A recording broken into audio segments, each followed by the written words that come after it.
जीवन की सीख, सबसे बड़ा धन। एक बार एक शक्तिशाली राजा घने वन में शिकार खेल रहा था।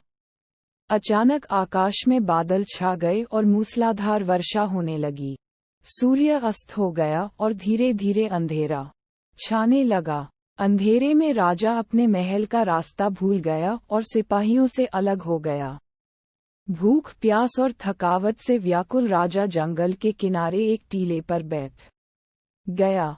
थोड़ी देर बाद उसने वहां 3 बालकों को देखा। तीनों बालक अच्छे मित्र थे। वे गांव की ओर जा रहे थे। सुनो बच्चों, जरा यहाँ आओ, राजा ने उन्हें बुलाया। बालक जब वहां पहुंचे तो राजा ने उनसे पूछा, क्या कहीं से थोड़ा भोजन और जल मिलेगा? मैं बहुत प्यासा हूँ और भूख भी बहुत लगी है। बालकों ने उत्तर दिया, अवश्य, हम घर जाकर अभी कुछ ले आते हैं। वे गांव की ओर भागे और तुरंत जल और भोजन ले आए। राजा बच्चों के उत्साह और प्रेम को देखकर बहुत प्रसन्न हुआ। राजा बोला, प्यारे बच्चों, तुम लोग जीवन में क्या करना चाहते हो? मैं तुम सब की सहायता करना चाहता हूँ। कुछ देर सोचने के बाद एक बालक बोला, मुझे धन चाहिए।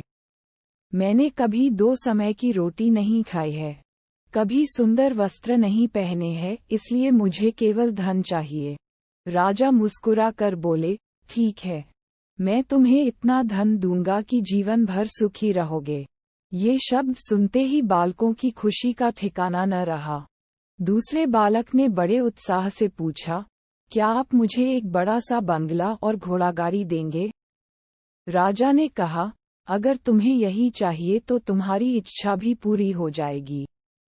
तीसरे बालक ने कहा, मुझे न धन चाहिए न ही बंगला गाड़ी। मुझे तो आप ऐसा आशीर्वाद दीजिए जिससे मैं पढ़ लिख कर विद्वान बन सकूं और शिक्षा समाप्त होने पर मैं अपने देश की सेवा कर सकूं।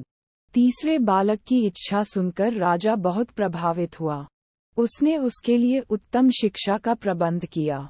वह परिश्रमी बालक था, इसलिए दिन रात एक करके उसने पढ़ाई की और बहुत बड़ा विद्वान बन गया और समय आने पर राजा ने उसे अपने राज्य में मंत्री पद पर नियुक्त कर लिया। एक दिन अचानक राजा को वर्षों पहले घटी उस घटना की याद आई। उन्होंने मंत्री से कहा, वर्षों पहले तुम्हारे साथ जो 2 और बालक थे, अब उनका क्या हाल चाल है? मैं चाहता हूँ कि एक बार फिर मैं एक साथ तुम तीनों से मिलूं। अतः कल अपने उन दोनों मित्रों को भोजन पर आमंत्रित कर लो। मंत्री ने दोनों को संदेशा भिजवा दिया और अगले दिन सभी एक साथ राजा के सामने उपस्थित हो गए। आज तुम तीनों को एक बार फिर साथ देखकर मैं बहुत प्रसन्न हूँ। इनके बारे में तो मैं जानता हूँ, पर तुम दोनों अपने बारे में बताओ। उद्धरण चिन्ह अल्पविराम। राजा ने मंत्री के कंधे पर हाथ रखते हुए कहा। जिस बालक ने धन मांगा था वह दुखी होते हुए बोला, राजा साहब, मैंने उस दिन आपसे धन मांगकर बड़ी गलती की। इतना सारा धन पाकर मैं आलसी बन गया और बहुत सारा धन बेकार की चीजों में खर्च कर दिया। मेरा बहुत सा धन चोरी भी हो गया और कुछ 1 वर्षों में ही मैं वापस उसी स्थिति में पहुंच गया जिसमें आपने मुझे देखा था। बंगला गाड़ी मांगने वाले बालक भी अपना रोना रोने लगा। महाराज, मैं बड़े ठाठ से अपने बंगले में रह रहा था, पर वर्षों पहले आई बाढ़ में मेरा सब कुछ बर्बाद हो गया और मैं भी अपने पहले जैसी स्थिति में पहुंच गया। उनकी बातें सुनने के बाद राजा बोले, इस बात को अच्छी तरह गांठ बांध लो, धन संपदा सदा हमारे पास नहीं रहते, पर ज्ञान जीवन भर मनुष्य के काम आता है और उसे कोई चुरा भी नहीं सकता।